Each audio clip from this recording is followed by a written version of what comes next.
They come from Paris, Madrid, Moscow, Amsterdam, from Zurich. They come from Mexico, from New York.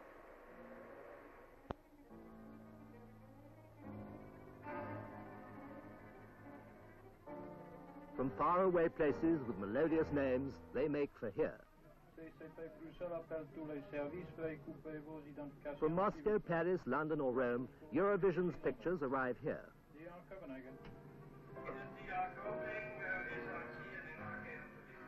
And from here they go out, sorted and arranged over the air via Copenhagen, Amsterdam, Zurich, to the millions of television screens in Europe.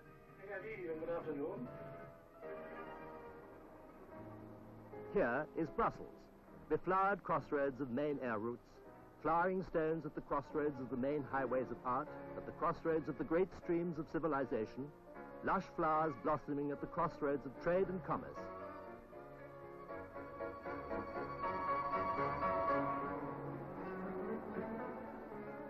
The old Brussels, made in the shape of a heart, encased in the modern heart of the young new Brussels, with its big new buildings.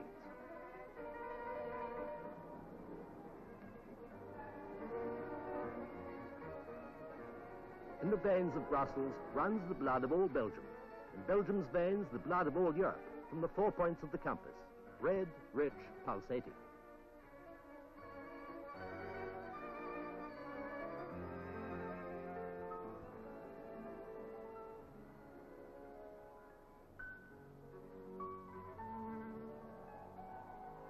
It matters much where the heart is.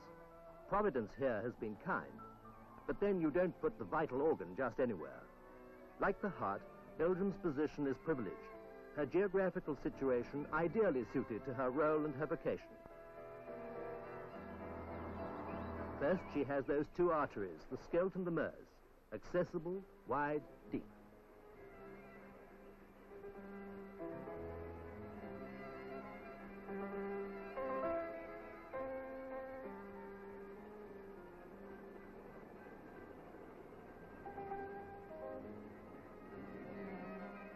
Better than roads, they are effortless, unencumbered carriers. Belgium is a country of peaceful passage. The river flows and links the towns spread along its banks. Liège is cradled by the Meuse, a kindly river at the beck and call of the region's heavy industry. All the elements of riches are here. Water, the raw material, the fuel feeding industry, industry which turns out the machines which are carried by water to destinations which await them. And the fruit of this labor is liberty and freedom.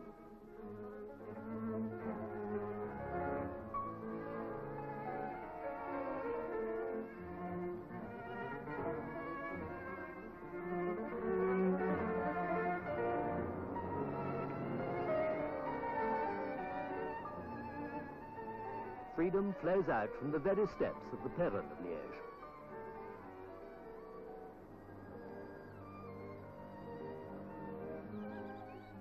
This forest in the Ardennes is also freedom. Once a shield and defense against enemies, it is today open to neighbors who visit us as friends. The sea, too, is freedom. The sea which breaks along our 40 miles of coastline. The sea which has given us our maritime vocation. The birds in effortless flight tell the tourist the tale of past glories, the story of the Zwin, where 5 centuries ago our maritime vocation had its golden beginnings. The first arm of the sea, by which the laden caravels bearing English wool, Spanish leather, Oriental spices, braved their way to Bruges.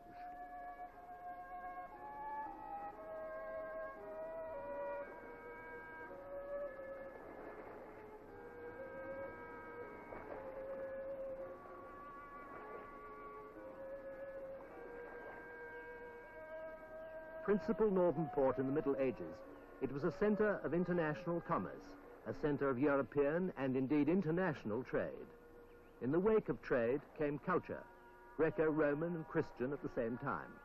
Culture and trade need the same air, the air of freedom to thrive. Belgians have always loved freedom, freedom of their regions or freedom of their communes, with a passion sometimes near to anarchy.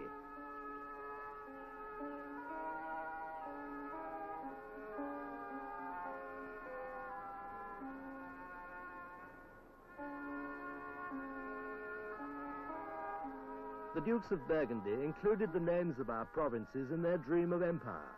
They were the links in the chain.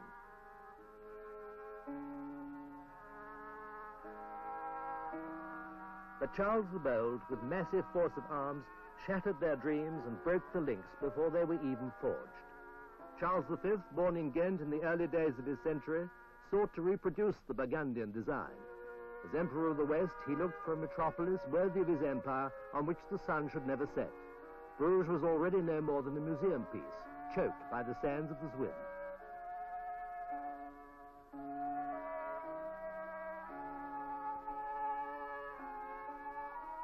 He made of Antwerp a new port. At the other end of our plains, a young forest was born, its tops reaching towards the sky. Tops which swayed and dipped, their lower branches a mass of rope, white with sail, roots planted in powerful water, flowing in from the open sea and flowing back laden with new ships.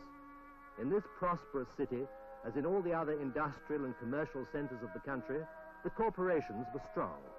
The results of their bitter struggles were the first European charters of liberty. The centuries pass. Sail and gear are in museums.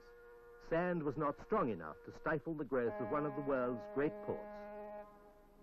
Today, in this new forest, now a forest of steel, of chimney stacks and crane jibs, the wind rustles multi-ton. Every day, hundreds of horny hands move thousands of tons of merchandise.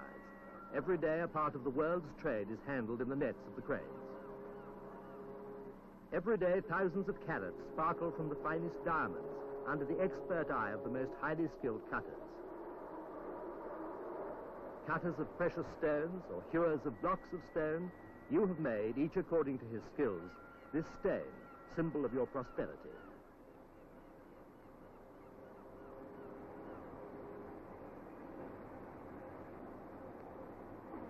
Emperor of the West, these facades, with the same strong lines as you and the same fine brow, are a witness to your unfading dream.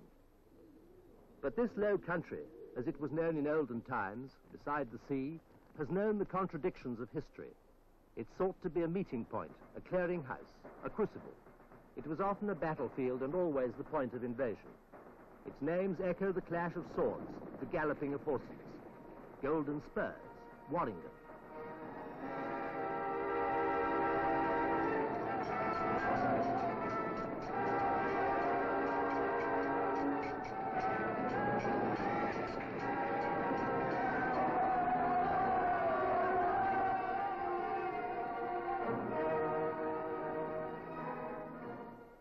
The anxieties and turmoil of an age are always reflected in its contemporary art. In the 15th and 16th centuries, under the Dukes of Burgundy and Charles V, great names among artists of the Western world were not lacking here. Jerome Bosch, who dwelt pitilessly on the vices of the period. The two Bruegels, who brought their warmth to Flemish winters.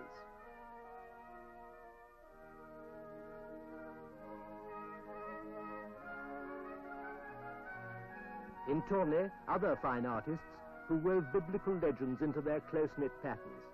Ignorant of the chemistry of color, they invented tints and hues and techniques which, like the legends they depicted, have defied the centuries.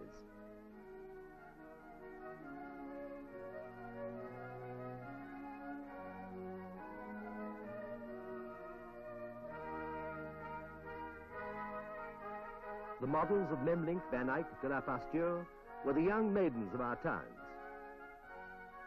Jesus and the apostles around the table at the Last Supper, these are our young men seated at supper under the eye of the painter. Our European humanism is the reflection of Erasmus. Our culture can be discerned in his pointed, profound gaze.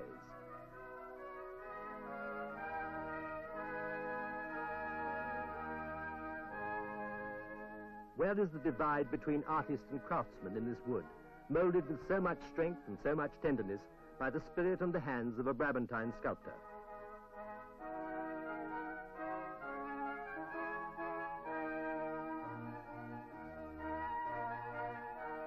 Goldsmith from the Meuse, faithful keeper of everlasting time, the hours you so beautifully imprisoned chime happily with unfettered joy. Unfettered, too, the writings which Plantin, the humanist printer, spread abroad. The bells of our old belfries have sounded our alarms, our afflictions, our rejoicings. Black next the staff for our afflictions and alarms, yellow in the middle for the gold of our plains, our rivers and ports, and then red for the blood given so freely in 1830. Such is our flag floating over the kingdom which Leopold I founded, looking forward to the Europe of the future.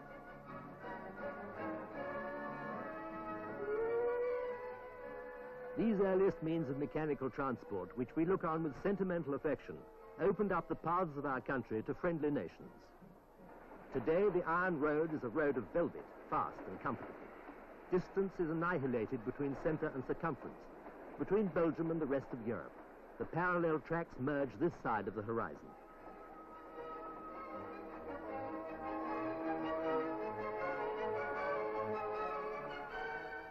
Here is a way across and through.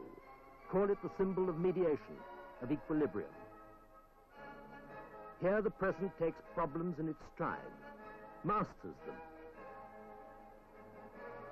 and thrusts into a future already shaped and certain, thanks to the architects of a continent irresistibly beckoning.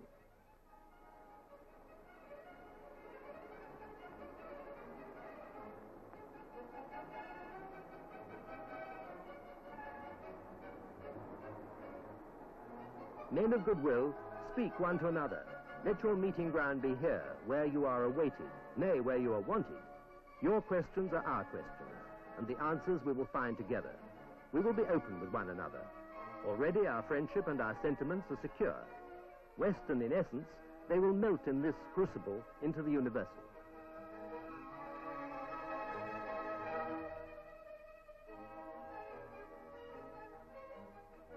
Flowers which have bedecked the great streams of civilization, flowers of stone which have flourished in the history of art, lush flowers of trade and commerce, Brussels is your garden. Made in the shape of a heart, the old Brussels has its setting in a young Europe.